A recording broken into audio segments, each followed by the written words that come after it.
Selamat siang Pak Mayo, kami dari 11. Perkenalkan, saya Pak Benjamin. Saya Mas Agino Akan menjelaskan tentang penemuan kami tentang EBT. Jadi EBT adalah energi baru terbarukan. Yang kami pilih adalah penggunaan panas surya di KN sebagai energi baru terbarukan. Untuk dalam susah. Oke, jadi di sini kita untuk yang pertama langsung saja kita bahas, yaitu ada pendahuluan kasus di sini. Itu jadi kita di sini kasus yang kita bahas adalah pemindahan ibu kota Jakarta. Nah, seperti kita ketahui bahwa pemerintahan Republik Indonesia sekarang sedang merencanakan untuk memindahkan ibu kota dari Jakarta ke IKN. Nah, maka dari itu ada halnya deforestasi dan penebangan hutan yang sangat banyak dan masif. Ya. Maka dari itu terjadilah efek samping yang cukup besar, yaitu berkurangnya penghasil O2 dan juga terjadinya efek rumah kaca.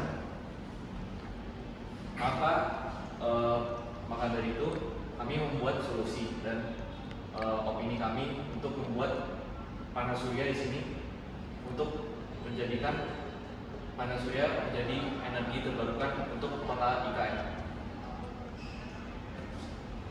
Selanjutnya ada masalah.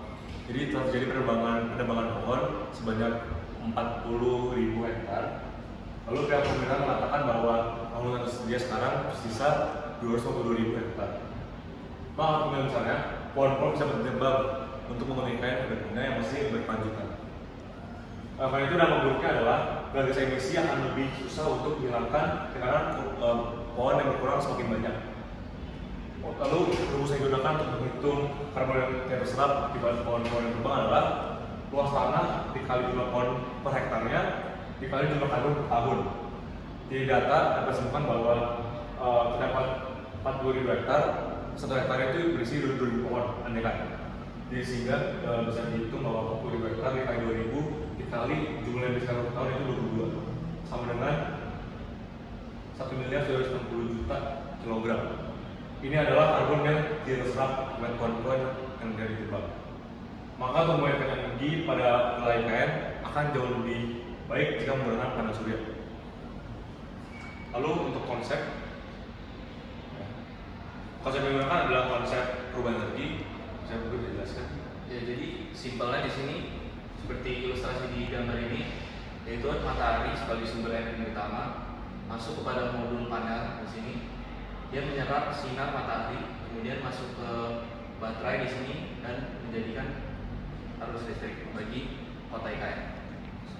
Dan kemudian ini adalah ilustrasi kecil dari sini, ada potret IKN sebelum dan sesudah. Awalnya ini adalah wilayah yang penuh dengan pohon ya, hutan, dan sekarang sudah menjadi seperti ini Karena bangunan. ya. Dan kesimpulannya dari kita adalah memang pembangunan IKN ini sebenarnya masih ya baik ya. Terus efek rumah kacanya sebenarnya masih dikit emisinya. Namun ini kan tahap prosesnya terus berlanjut. Maka mungkin sering berjalannya waktu efek rumah kacanya akan semakin bertambah. Maka dari itu sebaiknya IKN menggunakan panel surya sebagai sumber energi utamanya. Sekian dari kelompok kami. Terima kasih Mas.